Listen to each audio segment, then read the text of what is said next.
महिमा गुरु महिमा अपार महिमा गुरु महिमा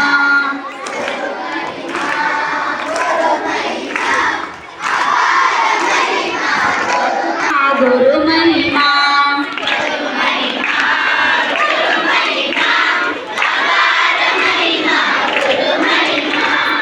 हिमवचनीयं गुरु महिमा हिमवचनीयं गुरु महिमा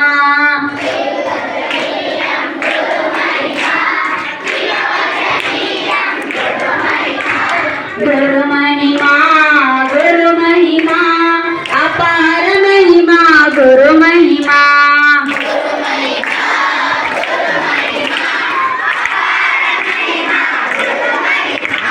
गुरु महिमा गुरु महिमा अपार महिमा गुरु महिमा गुरु महिमा गुरु महिमा अपार महिमा गुरु महिमा गुरु महिमा महिमा अपार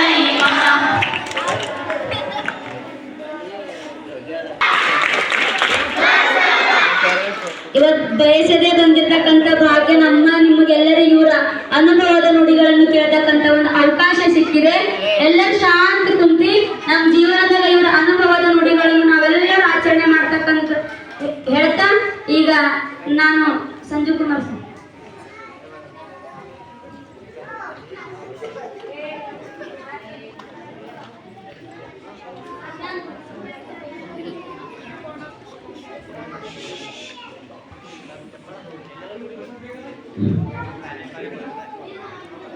ಓಂ ಶ್ರೀ ಗುರು ಬಸವಲಿಂಗಾಯ ನಮಃ.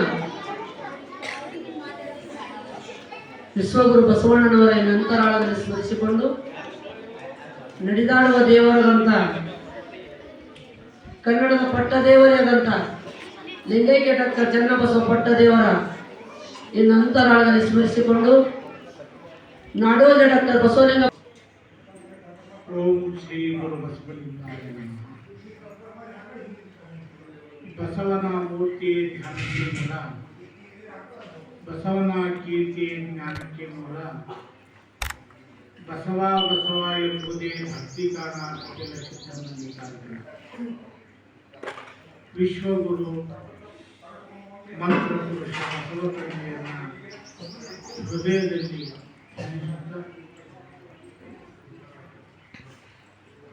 ಈ ಕ್ಷೇತ್ರದ ಕರ್ತೃ ಡಾಕ್ಟರ್ ಚನ್ನಬಸವ ಪಟ್ಟದೇವರನ್ನು ಸ್ಮರಿಸುತ್ತಾ ಪೂಜ್ಯ ಮಹಾದೇವ ಮಾತನಾಡಿಗಳನ್ನು ಹೇಳ್ತಾ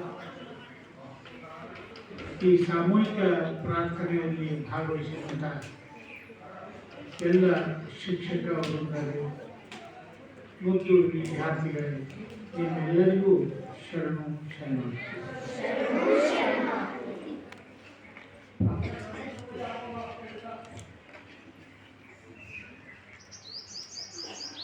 ಸಾಮಾನ್ಯವಾಗಿ ಮಕ್ಕಳಿಗೆ ಇವತ್ತಿನ ಪರಿಸ್ಥಿತಿ ಒಳಗೆ ಮಕ್ಕಳಿಗೆ ಏನು ಬೇಕಾಗಿದಪ್ಪ ಅಂದರೆ ಮಾನವೀಯ ಮೌಲ್ಯಗಳು ಬಹಳ ಮುಖ್ಯ, ನೈತಿಕತೆ ಬಹಳ ಮುಖ್ಯ. ಮಾನವೀಯ ಮೌಲ್ಯಗಳು ಅಂದರೆ ಏನು ನಿಮ್ಮ ಮಕ್ಕಳಿಗೆ ತಿಳಿದಿಲ್ಲ. ಈ ಶಬ್ದಗಳು ಬಹಳ ದೊಡ್ಡ ಅಲ್ಲ. ಮಾನವೀಯ ಮೌಲ್ಯಗಳು ಅಂದ್ರೆ ಏನಪ್ಪ ಅಂದರೆ ಈಗ ನೀವು ಬಸ್ನ್ಯಾಗ ಓಡಾಡ್ತೀವಿ, ಯಾರೋ ಒಬ್ಬರು ವಯಸ್ಸು ನಿಮಗೆ ಸೀಟ್ ಇರ್ತದೆ, ಅವ್ರು ನಿಂತಿರ್ತಾರೆ. ನಾ ಹೇಳೋ ಭಾಷೆ ತಿಳಿತದಲ್ಲ ನಿಮಗೆ. ನೀವು ಸೀಟ್ ಮೇಲೆ ಕೂತಿರ್ತೀರಿ, ಒಬ್ಬ ವಯಸ್ಸಾದ ಅಜ್ಜಿ ಮೂವಜ್ಜಾನು ಬಸ್ನಲ್ಲಿ ಬರ್ತಾರೆ. ಅವಾಗ ನೀವು ಏನು ಮಾಡಬೇಕು? ಏನು ಮಾಡಬೇಕು?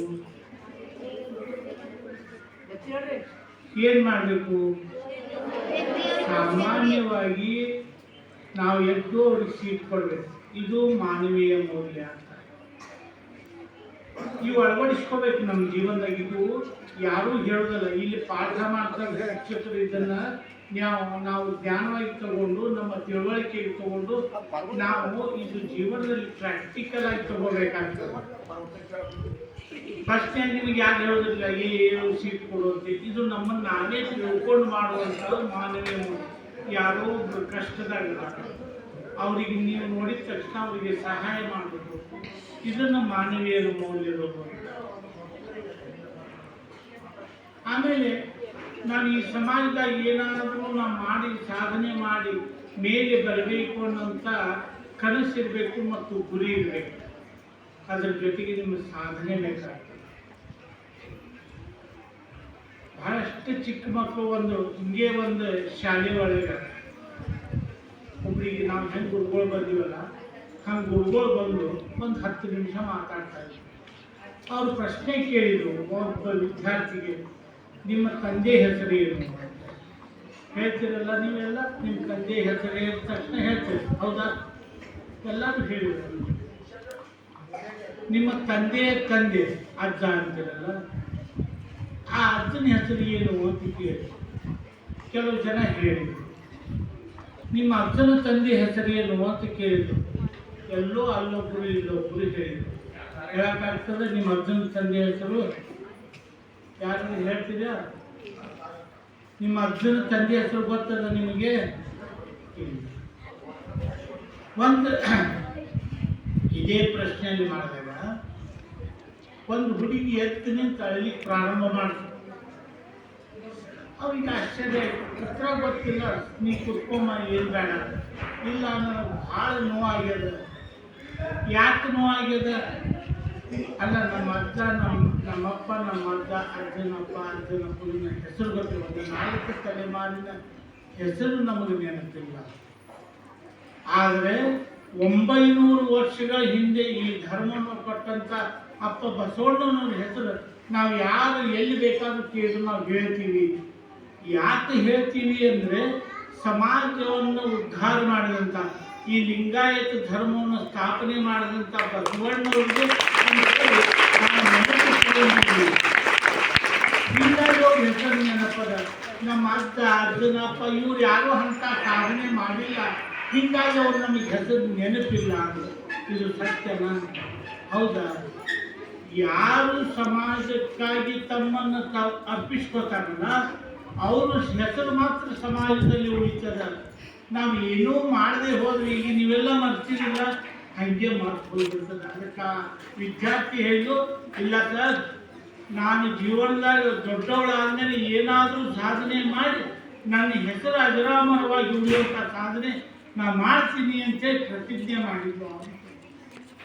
ಇಂಥ ವಿಷಯಗಳು ಮಕ್ಕಳು ಗಮನಿಸಬೇಕು. ನಾವು ಏನಾದರೂ ಮಾಡಬೇಕು. ಈಗ ಚನ್ನಬಸವ ಪಟ್ಟದೇವರು ಹೌದಾ, ಅವರು ಈ ನೆಲವನ್ನು ಪಾವನ ಮಾಡ್ಯಾರ. ಈಗ ನೀವೆಲ್ಲ ಇಲ್ಲಿ ಕನ್ನಡ ಮೀಡಿಯಂ ಕೂತೀರಿ. ಮೊದಲು ಈ 100 ವರ್ಷಗಳ ಹಿಂದೆ ಅಥವಾ 60-70 ನಮಗೆ ಸ್ವಾತಂತ್ರ್ಯ ಬರೋಕ್ಕಿಂತ ಪೂರ್ವದಲ್ಲಿ ಇಲ್ಲಿ ಕನ್ನಡ ಇರ್ತಿರ್ಲಿಲ್ಲ. ನಿಮ್ಮ ಬೀದರ್ ಜಿಲ್ಲೆ ಒಳಗೆ ಮೊಘಲರು ನಿಜಾಮರ ಆಳ್ವಿಕೆ ಇತ್ತು, ಅದನ್ನೆಲ್ಲ ಕೇಳಿದ್ವಿ. ನಿಜಾಮರ ಆಳ್ವಿಕೆ ಒಳಗೆ ಇಲ್ಲಿ ಹೊರಗಡೆ ಉರ್ದು ಬೋರ್ಡ್ ಹಾಕಿ ಒಳಗೆ ಕನ್ನಡ ಕಲಿಸಿದ್ರು. ಆ ಕನ್ನಡ ಅವ್ರು ಪಟ್ಟಜಿಯವರು ಕಲಿಸಿದ್ರು ಅಂತೇಳಿ ಇವತ್ತಿಲ್ಲಿ ಕನ್ನಡ ಮೀಡಿಯಂ ಶಾಲೆ ಆಗಿದೆ. ಅವರು ಮೆಚ್ಚಿದ ನೆಲದೊಳಗೆ ನೀವೆಲ್ಲ ವಿದ್ಯಾವನ್ನು ಪಡಿತಾ ಇದ್ದೀವಿ. ಇಂಥ ಜೀವನದೊಳಗೆ ಇವೆಲ್ಲ ನಾವು ಆದರ್ಶವಾಗಿ ಇಟ್ಕೋಬೇಕು. ಚನ್ನಬಸವ ಪಟ್ಟದೇವ್ರನ್ನ, ಬಸವಲಿಂಗ ಪಟ್ಟದೇವ್ರನ್ನ, ಚನ್ನಬಸವ ಪಟ್ಟದೇವ್ರನ್ನ ಇವೆಲ್ಲ ನಾವು ಆದರ್ಶವಾಗಿ ಇಟ್ಕೋಬೇಕು. ಯಾಕಂದರೆ ಇವರು ಸಮಾಜಕ್ಕಾಗಿ ತಮ್ಮನ್ನು ತಾವು ಅರ್ಪಣೆ ಮಾಡಿಕೊಂಡವರು. ಅವ್ರು ಹಾಕಿಕೊಟ್ಟಂಥ ದಾರಿ ಒಳಗೆ ನಡಿಬೇಕು. ಮುಖ್ಯವಾಗಿ ಅವ್ರು ಹಾಕಿಕೊಟ್ಟಂಥ ದಾರಿ ಒಳಗೆ ನಡಿಬೇಕು. ಎಲ್ಲರೂ ಲಿಂಗ ಕಟ್ಕೊಂಡಿರಿ, ಕಟ್ಕೊಂಡಿರಿ ಲಿಂಗ ಪೂಜೆ ಮಾಡ್ತೀರಿ, ದಿನಾಲು ಪೂಜೆ ಮಾಡ್ತೀರಿ, ಮಾಡಬೇಕು. ಲಿಂಗ ಕಟ್ಬೋದು ಅಷ್ಟೇ ಅಲ್ಲ, ಪೂಜೆ ಮಾಡಬೇಕು. ಲಿಂಗ ಪೂಜೆ ಮಾಡಬೇಕು. ಲಿಂಗ ಪೂಜೆ ಮಾಡೋದ್ರಿಂದ ಕೆಲವರು ಹೇಳ್ತೀವಿ, ನಾನು ಎಷ್ಟು ಓದಿದ್ರು ನಮ್ಗೆ ನೆನಪು ಓದಿಲ್ಲ ಹೇಳ್ತೀವಿ. ಕೆಲವರು ಅದಿಲ್ಲ ಅಂತವ್ರು, ಅದಿರಿ ಅದಿಲ್ಲ ಅವ್ರಿಗೆ ನಿಮಗೆ ಓದಿದ್ದನ್ನು ನೆನಪುಳಿಬೇಕಾದ್ರೆ ಶಿಕ್ಷಕರು ಪಾಠ ಮಾಡಿದ್ದನ್ನು ನೆನಪು ಇರಬೇಕಾದ್ರೆ ನೀವೇನು ಮಾಡಬೇಕಂದ್ರೆ ಮನನ ಮಾಡ್ಕೊಳ್ಳಿ. ಈಗ ಶಾಲೆ ಒಳಗೆ ಪಾಠ ಮಾಡ್ತಾರೆ ಹೌದಲ್ಲ, ಪಾಠ ಮಾಡಿದ ಮನೆಗೆ ಹೋದ ತಕ್ಷಣ ನೀವು ಮಾಡ್ತಾರೆ ಹೌದಾ, ಮರಿತೀರಿಲ್ಲ, ಈಗ ನೆನಪಿಡ್ತಿರೋ ಹಾಗಂದ್ರೆ ಇಲ್ಲ ಹೂ ಅನ್ನಿ ಸುಮ್ ಕೂತು ನಿಮ್ಗೆ ನಾ ಹೇಳೋದು ನಿಮ್ಗೆ ಏನೂ ಅರ್ಥ ಆಗೋದ್ರಿಂದ ಆಗ್ತದೆ. ನೆನಪಿದ್ರೆ ನೆನಪಿರ್ತದೆ ಅಂತ ಹೇಳಿ, ಇಲ್ಲ ಅಂದ್ರೆ ಅದನ್ನು ಹೇಳಿ. ನೆನಪಿಟ್ಕೋಬೇಕಾದ್ರೆ ಏನು ಮಾಡಬೇಕು ಅನ್ನೋದು ನಾನು ಕೆಲವ್ರಿಗೆ ನೆನಪಿರ್ತದೆ, ಕೆಲವ್ರಿಗೆ ನೆನಪಿರೋದಿಲ್ಲ. ಅದಕ್ಕೆ ನೀವು ರೈತರಿದ್ದೀರಿ, ನಿಮ್ಮ ಮನ್ಯಾಗ ಆಕಳ ಎಣ್ಣೆ ಅದಾವು ನೋಡಿರಿ ಹಾಂ, ಅದಕ್ಕೆ ಮೇವು ಹಾಕ್ತೀರಿ. ಮೇವು ಅಂತೀರಿ ಏನಂತೀರಿ?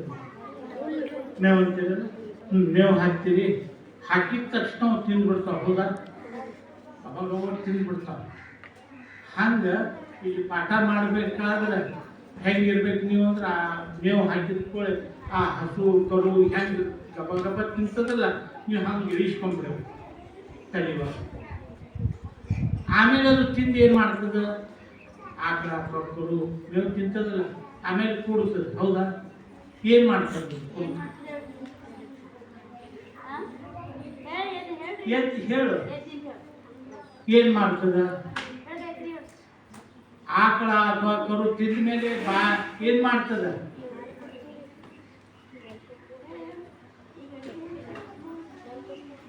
ನಾ ಹೇಳ ನಮ್ಮ ಭಾಷೆ ಒಳಗೆ ಬಾಯಿ ಬೆಲ್ಲಕ್ಕೆ ಹಾಕೋದಂತ ಹೌದಾ. ನೀವು ಮಾಡ್ತದ ಆಕಳ ಮತ್ತೆ ರಿಪೀಟ್ ತಿಂತದ, ಅದಕ್ಕೆ ಮೆಲಕ್ಕೆ ಹಾಕೋದು ಅಂತ ಅದೇ ಅಂತಾರೆ. ಆ ಮೆಲಕ್ಕೆ ಹಾಕೋದು ಅಂದ್ರೆ ಏನು? ಈಗ ನೀವು ಕೇಳಿದ್ರೆ ಪಾಠ ಶಿಕ್ಷಕರು ಹೇಳಿದ್ದು ಪಾಠ ಕೇಳಿದ್ರಿ, ಕೇಳಿ ತಿಂದ್ಬಿಡು ಅಂದರೆ ತಲೆ ಒಳಗೆ ಇಳಿಸ್ಕೊಂಡ್ಬಿಡು. ಮನೆಗೆ ಹೋದು ಕೈಕಾಲು ಮುಖ ತೊಳ್ಕೊಂಡು ಆ ವಿಭೂತಿ ಧರಿಸ್ಕೊಂಡು ನೀವು ಮೇಲಕ್ಕೆ ಹಾಕಬೇಕು. ದನ ಮೇಲಕ್ಕೆ ಹಾಕಿದ ಬಾಯಿ ಮೇಲಕ್ಕೆ ಹಾಕೋದಲ್ಲ. ನೀವು ಪಾಠವನ್ನು ನಮ್ಮ ಶಿಕ್ಷಕರು ಇವತ್ತು ಏನು ಹೇಳಿದರು ಒಂದು 10 ನಿಮಿಷ ಕುಂತು ಅದನ್ನು ಮತ್ತೆ ರಿಪೀಟ್ ನೆನಪು ಮಾಡ್ಕೋಬೇಕು. ಈ ರೀತಿ ನೀವು ಅಭ್ಯಾಸ ಬೆಳೆಸ್ಕೊಂಡ್ರೆ ಇಲ್ಲಿ ಪಾಠ ಮಾಡಿದಂಥ ಶಿಕ್ಷಕರ ಶ್ರಮನೂ ಸಾರ್ಥಕ ಆಗ್ತದೆ, ನೀವು ಬಂದು ಪಾಠ ಕಲಿತಿದ್ದಕ್ಕೂ ಸಾರ್ಥಕ ಆಗ್ತದೆ. ಇದು ಒಂದು. ಇನ್ನೊಂದು ಏನಪ್ಪಾ ಅಂದರೆ ಬೆಳಿಗ್ಗೆ ಬೇಗ ಸ್ನಾನ ಪೂಜೆ ಮಾಡಿಕೊಂಡು ಒಂದು 10-15 ನಿಮಿಷ ನಿಮಗೆ ಸಾಕಾಗುತ್ತೆ ಸ್ನಾನ ಮಾಡಿ ಆಕಾಶಕ್ಕೆ ನೀವು ಟೈಮ್ ಕೊಡಿ. ಪಾಠ ಬರೆಯುವುದಾಗಲಿ ಅಥವಾ ಪಾಠವನ್ನು ಓದುವುದಾಗಲಿ ಈ ರೂಢಿಯನ್ನು ನೀವು ಬೆಳೆಸಬೇಕಾಗ್ತದೆ. ಅಂದರೆ ನಾವು ಜೀವನದೊಳಗೆ ಏನಾದರೂ ಸಾಧನೆ ಮಾಡಲಿಕ್ಕೆ ಸಾಧ್ಯ ಆಗ್ತದೆ. ಸಾಧನೆ ಮಾಡ್ಬೇಕು ಅನ್ನೋದನ್ನು ಬರೀ ಸುಮ್ಮನೆ ಶಾಲೆ ಕಲಿಬೇಕು ಅನ್ನೋದದ ನಿಮಗೆಲ್ಲ. ಏನು ಸಾಧನೆ ಮಾಡಬೇಕು ಅದು ಬೇಕು. ಸಾಧನೆ ಮಾಡಬೇಕು ನಿಜ. ಏನು ಮಾಡಬೇಕು, ಯಾವ ಕ್ಷೇತ್ರದಲ್ಲಿ ಮಾಡಬೇಕು, ಒಂದು ಗುರಿ ಇರಬೇಕು ಹೌದಾ. ಈಗ ನಾವು ಬಸ್ನಾಗ ಕೂಡ್ತೀವಿ ಅಥವಾ ನಮ್ಮದೇ ಒಂದು ಗಾಡಿ ಅದ ಅಂತ ಇಟ್ಕೊಳ್ರಿ, ಕಾರ್ ಅದ ನಮ್ಮದೇ. ಕಾರ್ನಾಗ ಡ್ರೈವಿಂಗ್ ಕೂತು ಎಲ್ಲರೂ ಹೋಗು ನಡಿ ಅಂತೇಳಿ ಗಾಡಿ ಸ್ಟಾರ್ಟ್ ಮಾಡ್ತೀವಿ ನಾವು. ಇಲ್ಲ, ಈ ಊರಿಗೆ ಹೋಗಬೇಕು ಅಂತೇಳಿ ವಿಚಾರ ಮಾಡಿ ಗಾಡಿ ಸ್ಟಾರ್ಟ್ ಮಾಡ್ತೀವಿ ಹೌದಾ. ಆ ಊರಿಗೆ ಹೋಗಬೇಕು. ಹಂಗೆ ನಮ್ಮ ವಿದ್ಯಾರ್ಥಿ ಜೀವನದಾಗ ನಾವು ಪ್ರಾರಂಭ ಏನಿರ್ಬೇಕಂದ್ರೆ ಇಂಥ ಗುರಿ ನಮ್ದದ ಅಂತೆ ಆ ಗುರಿ ಕಡೆ ಲಕ್ಷ್ಯ ಇಟ್ಕೊಂಡು ನಾವು ಪ್ರಾರಂಭ ಮಾಡಬೇಕು. ನಮ್ಮ ವಿದ್ಯಾರ್ಥಿ ಜೀವನ ಆ ಗುರಿ ಕಡೆ ಇಟ್ಕೊಂಡು ಪ್ರಾರಂಭ ಮಾಡಬೇಕು. ಎಲ್ಲರೂ ಗುರಿ ತಲುಪಕ್ಕೆ ಸಾಧ್ಯ ಆಗ್ತದೇನೋ? ಆಗೋದಿಲ್ಲ.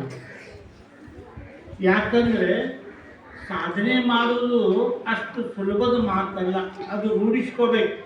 100ಕ್ಕೊಬ್ಬರು ಇದನ್ನು ಸಾಧನೆ ಮಾಡಲಿಕ್ಕೆ ಸಾಧ್ಯ ಆಗ್ತದೆ, ಎಲ್ಲರಿಗೂ ಆಗೋದಿಲ್ಲ. ಆಗೋದಿಲ್ಲ ಅಂದ ಮಾತ್ರಕ್ಕೆ ನಾವು ನಮ್ಮ ಸಾಧನೆ ಕಡೆ ಲಕ್ಷ್ಯ ಕೊಡಬಾರ್ದೇನು? ಹಾಗೇನಿಲ್ಲ. ಆ 100 ನೀವು ಇರ್ಬೋದಲ್ಲ. ಇದನ್ನಿರ್ಬೇಕು. 100 ಜನ ವಿದ್ಯಾರ್ಥಿಗಳು ಒಬ್ಬರು ಸಾಧನೆ ಮಾಡ್ತಾರಂದ್ರೆ ಆ 100 ಜನರೊಳಗೆ ನಾನು ಅಂತ ನಿಮಗೆ ಬರಬೇಕು ಆ ಭಾವ. ಅಂದಾಗ ನಿಮ್ಮಿಂದ ಸಾಧನೆ ಮಾಡಲಿಕ್ಕೆ ಸಾಧ್ಯ ಆಗ್ತದೆ.